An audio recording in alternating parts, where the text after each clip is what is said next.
האם זה באמת סגולה בדוקה? הסגולה ללמוד בזה? Erev Tov and good evening, everyone. We are in the Zera Shimshon on section number 6 in Parsha Be'halot'cha. And because we did the first half of this piece some time ago, we're going to start with the second half. Just to do a very brief recap of the first half, the Zera Shimshon introduces this section by bringing in the pasuk about Moshe's extreme humility. The Torah testifies that Moshe was the most humble person who ever lived. He was an extremely humble person. And he goes on to, in the first half, to talk about Moshe's humility and also other situations and other aspects where we see how important anivus is, how important it is to be humble and to try to develop the midah, the character trait of humility. And that theme is certainly going to carry over here. In the second half, the Zera Shimshon is going to bring in two psukim. He's going to actually bring in a Gemara that quotes two psukim from Sefer Yeshaya. And he's going to show how even though the psukim at first glance do not look like they're talking about anivus, about humility and the importance of humility, the Zera Shimshon is going to show us how they actually are talking about the incredible lofty levels and rewards that a person can attain by developing by strengthening and developing this quality of anivus, of humility. So what we're going to do first is look at the two psukim that the Zera Shimshon, that the Gemara is going to quote, and then we'll get right into the piece itself. Here are the two psukim. This is Yeshaya Perek Chav Ches Psukim Hey and Vav. Bayom Hahu, on that day, Yiyeh Hashem Tzivokos, Hashem, the Lord of hosts, will be La'ateres Tzvi, for a crown of delight, V'litzviras Tifara, and for a diadem of glory, L'sha'ar Amo, to the remnant of his people. So the first pasuk says, on a certain day, at a certain time, Hashem will be like a crown of delight and a crown of glory, L'sha'ar Amo, to the remnant of his people. Those words are very important, the remnant of his people. V'gam, next pasuk, U'leruach mishpat, and Hashem will provide a spirit of justice, La Yoshev al HaMishpat, for those who sit in judgment, V'ligevura, and for strength, Mishive Milchama, for those who return from war, Sha'ara, to the gate.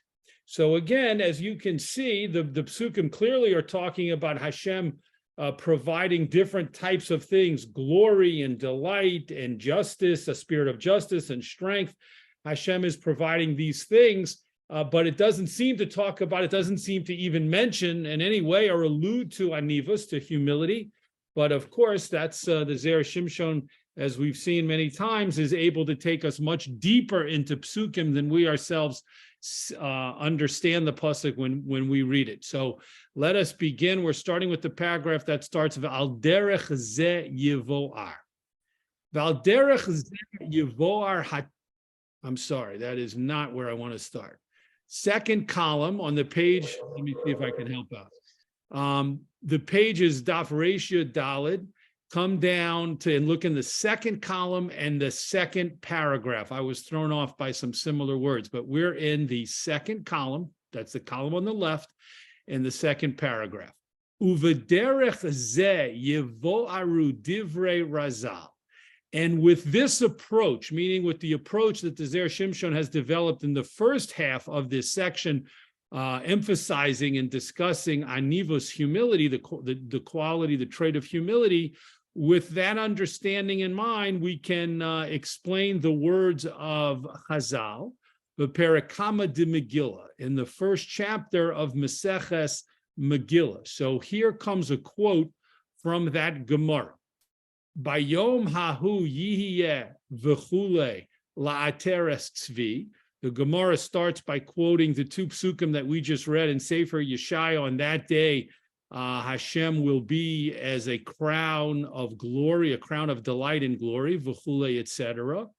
And so the Gemara comments on that, the first of the two psukim, Yochol lakol. I might have thought that Hashem will provide a crown of delight for all people. Talmud lomar l'sha'ar amo.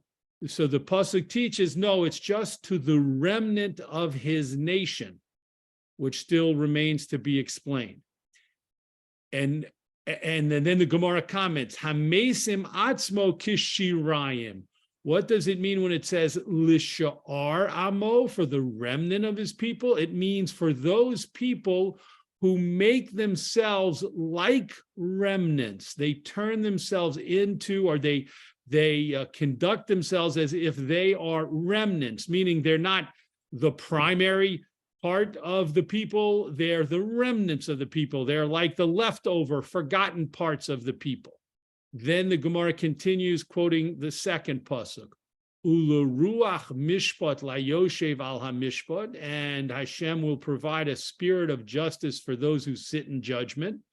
Zeh hadon din emes la'amito. This refers to someone who judges a case according to the strictest understanding of the truth of the case. So a judge who is meticulous and exceedingly careful in making sure that he rules according to the strictness of the truth, that's what's being talked about. Viligevura, and Hashem will provide strength. Zeh hamisgaber al yitzro. This is referring to someone who overcomes his yetzer hara, his evil inclination. Mishive milchama, those who return from war. Elu shenosin v'nosnin b'milchamta shel Torah. This refers to those who have a battle, so to speak. They do battle, they give and take, they fight back and forth in the war of Torah, meaning the efforts, extreme efforts to understand the Torah, the different parts and the mysteries of the Torah. So those who return from the war means those who are heavily involved in the war, so to speak, of understanding the Torah correctly. Shara, the last word in the second pasuk, they return to the gate. Elu talmidei chachamim, this refers to Torah scholars. Shemashkimin uma'arivin bevote kinesios uvevote midrashos, who come early and stay late in the synagogues and in the study halls. Ad kan b'Gemara. Until here is all a quote from the Gemara and Maseches Megillah. So what do we have? We have kind of a cryptic piece of Gemara that takes these two psukim that we started with from Sefer Yeshaya, and it makes a comment, an interpretive comment, a drasha on different parts of the psukim, and it introduces interpretations which, again, we would not have seen in the psukim in all likelihood, and introduces new kinds of ideas into the words in the pasuk, new ways of understanding the words of the psukim. So what the Zera Shimshon is going to do, starting in the next paragraph, is to take the different comments in the Gemara and explain them, and keep in mind that all of his explanations will be in the line, in the derech, and the approach of showing us continuing to show us the importance of anivus, of humility. Next paragraph. V'hai yochol lakol.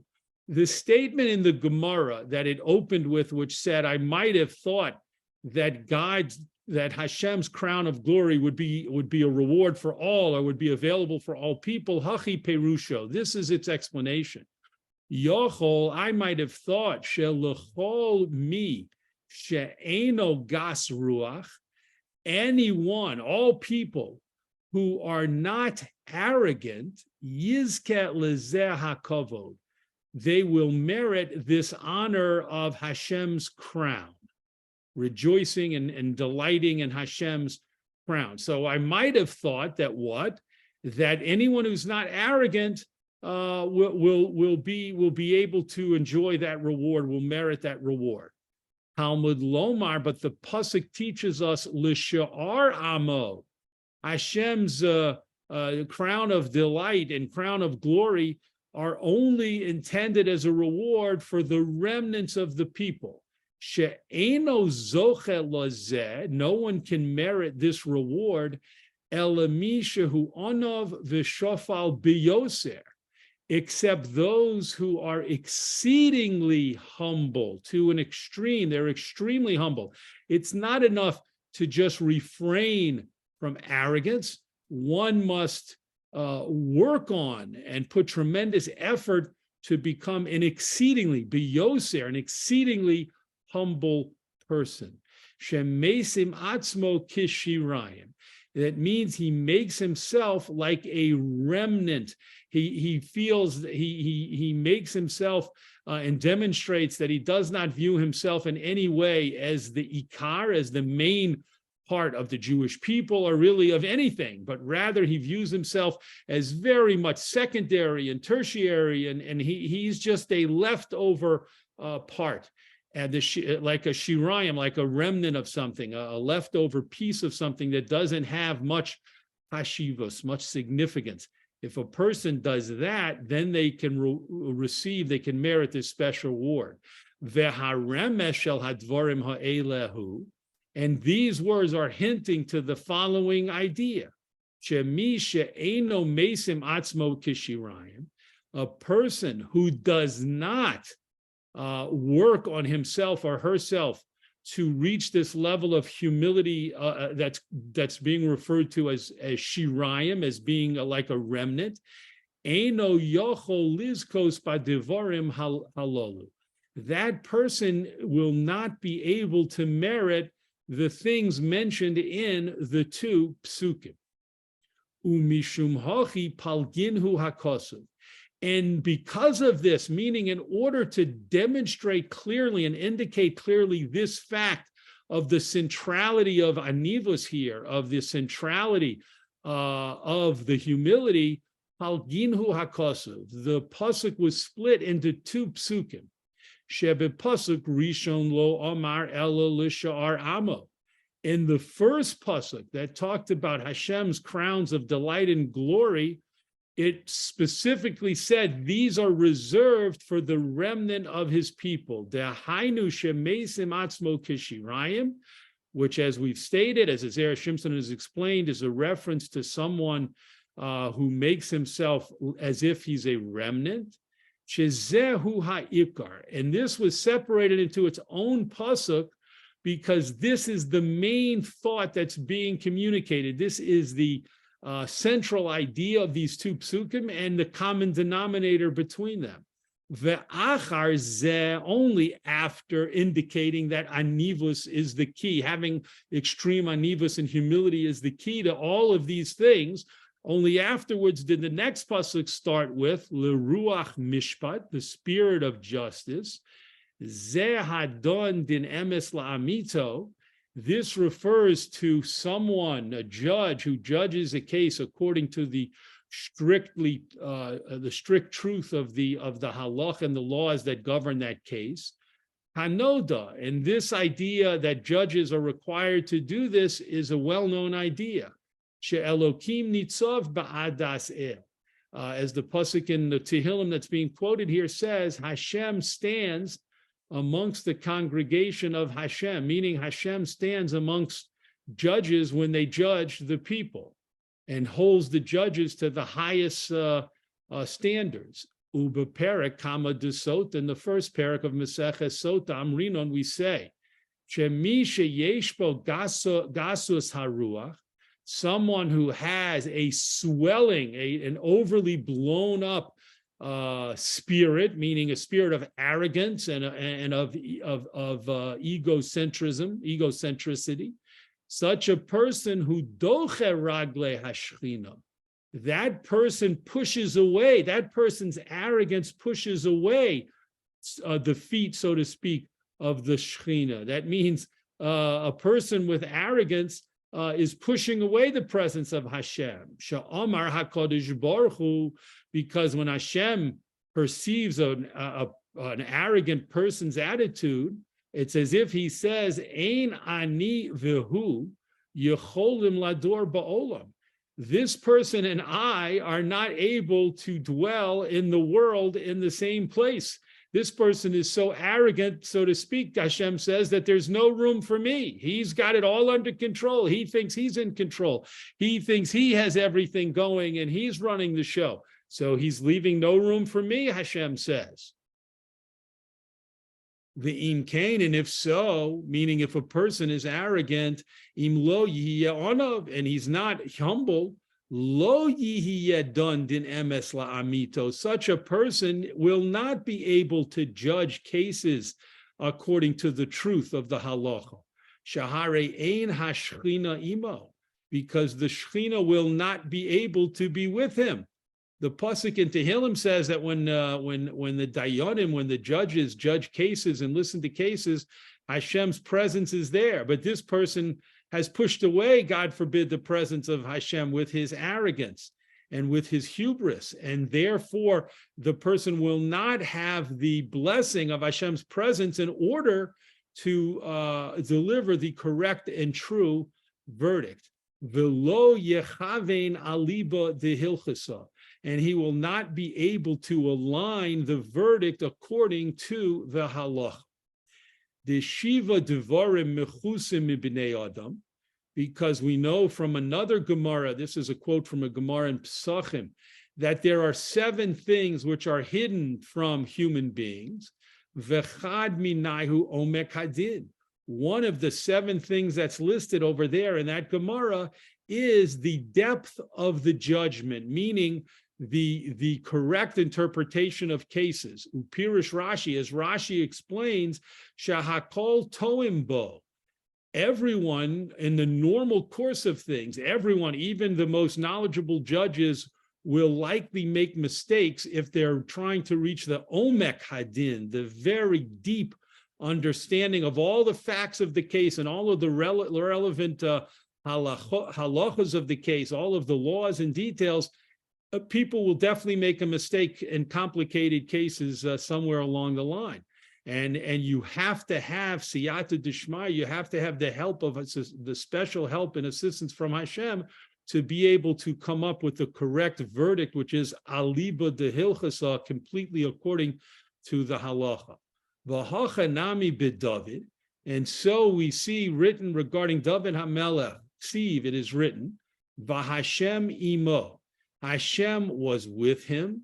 And the Gemara says, what does it mean Hashem was with him? Shahalacha kimoso b'chol makom, that the halacha follows David's opinion in all places. We learn from that Gemara and many other sources that David HaMelech wasn't just a great writer of psalms and a great leader, a great king, and a great warrior. He also had a very important. He was the head of his bezdin, of his court, and issued halachic rulings. And Hashem was with David, who we know was a paradigm of humility, of anivus, and therefore the halacha always followed David's halachic opinions. Aval, but, meaning, but this person who's arrogant, and we said the halacha they would not come up with the right halacha. Now the Zera Shimshon finishes that thought. Aval, but im yasim asmo kishirayim, if the arrogant person who's judging cases will make himself like a remnant, will really work on himself and develop true and sincere humility, then az yochul lodun din emes la'amito, then he too will be able to judge a case according to the true verdict. So the Zera Shimshon, just to pause here for a moment, has taken the first of the statements about in the second pasuk, which talked about judging, bringing a spirit of justice to those who judge cases, and he has shown us that is also inextricably tied up to the concept of anivus, of humility, because only a very humble person can judge a case correctly. And if a person is arrogant, if a judge is an arrogant type individual, then he will not receive the siyata deshmaya, the heavenly assistance that he needs to be able to figure everything out and issue a verdict that is aliba dehilchasa. And now the Zera Shimshon continues with the next part of that second pasuk where it talked about gevura, about Hashem giving strength. Vile gevura, and Hashem will give strength. Zeh misgaber al yitzro, the Gemara that we started with, the Gemara Maseches Megillah commented and said this is referring to the strength that a person needs to conquer his Yetzer Hara. Mishahu onav, only someone who is humble, yochol lehiskaber al yitzro, will be able to overcome his Yetzer Hara. Shahare anava, because behold, the word anava, and we have to look specifically at the letters here, ayin, nun, vav, and hey, those four letters, begematria, in gematria, numerical value, equal samael, with a samech, a mem, an aleph, and a lamed. Those two words equally each other. Anava, as we said, of course, is humility, and Samael is a name that is used to refer to the Satan, to the evil force which empowers the Yetzer Hara. Ube'anava kofe oso. Why do these two words have the same numerical value? Because it's teaching us that with anava, with humility, a person can dominate his Yetzer Hara. However, if someone doesn't have humility, hu tachas mimshelas yitzro, then he will be under the domination of his Yetzer Hara. So again, for the gevura, for the strength, the Zera Shimshon connects it to anivus and shows us how anivus, humility, is an essential quality, an essential trait that a person has to have in order to fight and successfully be able to overcome his or her Yetzer Hara, his or her evil inclination. Next paragraph continues with the words in the pasuk, the next words in the pasuk, Mishive milchama, those who return from war. The Gemara said about that, Elu shenosin v'nosin b'milchamta shel Torah. These are the scholars who fight in Torah and struggle to come up with the true understanding of the Torah. The Amrinan b'perek Hey de Erevin, we say in the 5th chapter, Chazal say in the 5th chapter of Maseches Erevin, Lo vashamayim hi. The Gemara quotes this pasuk that the Torah is not to be found in heaven. And the Gemara comments, what does that mean? Lo timatzeh, the Torah will not be found b'mi, in someone shemeges dato aleha, who swells up his himself and his opinions of himself on the Torah. If a person studies Torah and even studies Torah diligently, but the person is an arrogant person, then they're going to extend their arrogance. Now they'll have something else to be arrogant about. And the person will think, look at me, look how much Torah I know, look how I know Torah and understand it better than everyone else. So the person will take this midah of arrogance and extend it to and expand it into the area of their Torah knowledge and their Torah study. Then that person will not be successful. That's what it means. Lo bashamayim he, the Torah cannot coexist in a person who is in his own thoughts is heavenly, in his own idea and in thoughts about himself and thinking about himself. He thinks he's so heavenly and so great and so lofty. However, the Gemara says, however, if a person will make himself like a flower bed, shahakol doshimba, like a piece of ground that everyone treads over and everyone steps on, v'chule, etc., then that person will be successful in his Torah study. Next paragraph goes into the last word in the pasuk, in the second pasuk, shara, to the gate. Elu talmidei chachomim shemashkim umarivin bebate kenesios ubebate midrashos. So the Gemara already commented and said, what does it mean, the gate? That's a reference to the people, to the Torah scholars, the Talmidei Chachamim, who arise early and stay late in the shuls and in the study halls, and they're putting all of the time they can into their davening and into their Torah study, and they're getting there first and they're leaving last. V'hainu de'isa b'sifri.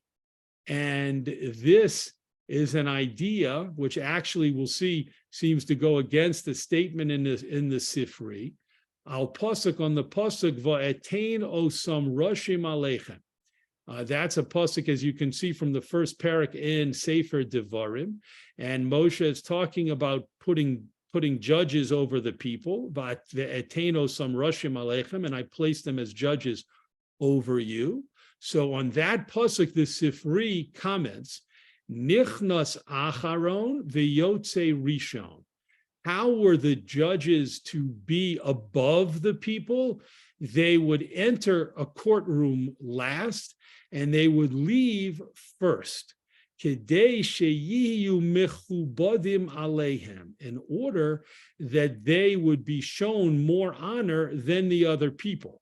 And this, of course, we can picture in present-day courtrooms. Everybody has to come in and be seated, and then the bailiff says, all rise, and everyone stands up for the judge to enter. So the judge enters after everyone else is already seated. And then once the judge is ready to go, he gives the indication, and the bailiff again says, all rise, and everyone stands up, and the judge leaves before everyone else leaves. It's showing respect and kavod and honor to the judge. So the Sifri is teaching us that when it comes to judges, to shoftim, the proper thing for them to do is to not enter first, but to enter last, and not to leave last, but to leave first. And this is a way of allowing the people to show them the proper kavod. Vehevio Rashi beParasha, and Rashi brings this quote from the Sifri down on Parshas and Parshas Devarim. Omnam, however, Harambam lo hevio behilchos Talmud Torah. The Rambam in his Mishnah Torah does not bring down this idea as a halacha. B'dinei kavod rabo v'talmud chacham, in the laws that talk about honoring a rabbi and honoring one's rebbe and honoring talmidei chachamim, the Rambam doesn't bring down this idea. Ve'im kain, and if so, meaning if we see that the way for judges to be honored and to give the people a chance to show the proper respect is to come in after everyone and to leave first, then kishehem mashkimin kodem ha'acherim, when the talmidei chachamim and the rabbanim, on the contrary, come early and get to the shuls and the study halls before everyone else, prior to everyone else, uma'arivim, and they stay later, dehainu sheyotzim ba'achrona, that means they leave after everyone else, nimtza shehem osim atzmon kishirayim, then we see that they are making themselves like the remnants. Instead of trying to get honor and be honored, they are doing the exact opposite. They're coming first before anyone's there to possibly stand up and honor them. And they're waiting till everyone else leaves before they get up and leave. So they're not giving anyone a chance to show them kavod upon their entrance and upon their exit from the shul or the base medrash. And uvorchem min hakavod, and they are fleeing and running away from honor. Umisha dato shefala, and someone whose a view of himself is lowly, is humble and modest. Ein tifiloso nim eses, his davening will not be rejected. Shenemar, as the pasuk says, also a pasuk in Tehillim, leiv nishbar v'nidke, a broken and depressed heart. Elokim lo sivzeh, Hashem will not reject it. So here again we see the idea that it is anivus, it is humility, that it plays the central role in the people, the Talmidei Chachamim, the Torah scholars and Torah students, coming early and staying late, because it doesn't just indicate that they want to spend as much time learning and davening as they can, which is, of course, also true, but it also indicates that they are trying to avoid being honored. They're running away from kavod, as the Zera Shimshon said, and they're embracing their humility, their anivus, and thereby we've seen that their Torah study will be successful. And here at the end of this paragraph, we also see that their davening will be accepted. Last paragraph. V'yuva nami lefi zeh, and we can also understand according to this, hakefel shel u'leruach mishpat layoshev al hamishpat. We can understand the double language that was used in one of the two psukim, the second pasuk, where it said, "And a spirit of justice will be given to the one who is sitting in justice or on justice." The ruach mishpat zeh hadon din emes la'amito. The spirit of justice refers to this is the thing that assists a person to judge a case correctly, as the Zera Shimshon explained previously. And this can only happen when Hashem's presence is there. Again, as the Zera Shimshon previously explained. And